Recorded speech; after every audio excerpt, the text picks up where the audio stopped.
हमरा की हो गेल हे भगवान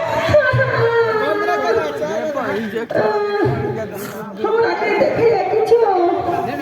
राधा कता गेलू बेटा राम आदमी लग रहे बेटा बाकी बढ़ गए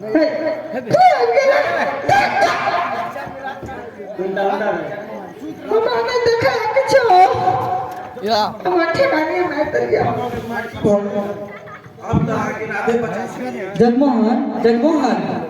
बुआ मम्मी के की भेल मम्मी के तो कुछ नहीं दिखा रहा है गमरिया वाली आगे की भ गेलियै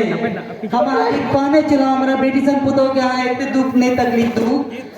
हम नहीं दिलिए ओ बस हमरा किसने देखे बुआ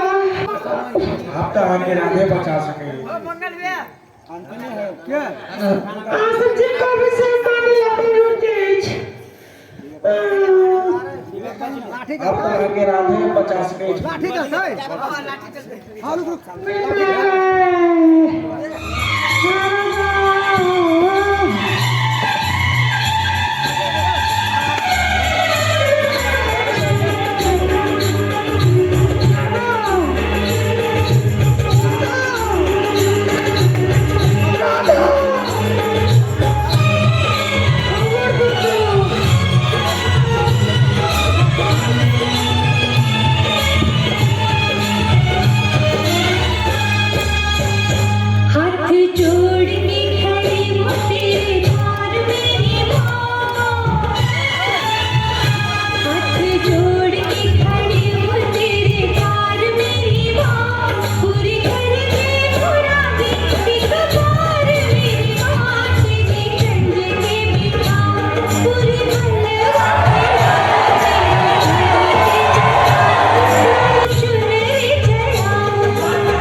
देखा लगा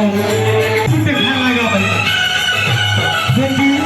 हमारा से गलती है बात करो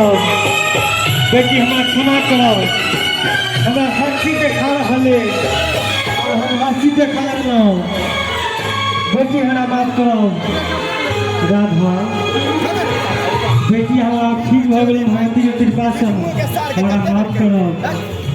आज के बाद हम आके कोनो दुख तकलीफ नहीं दे ताकि यहाँ के हमारा बात से कष्ट पहुँचा हमारा माफ करो क्षमा मांग रहल छी खुश रहू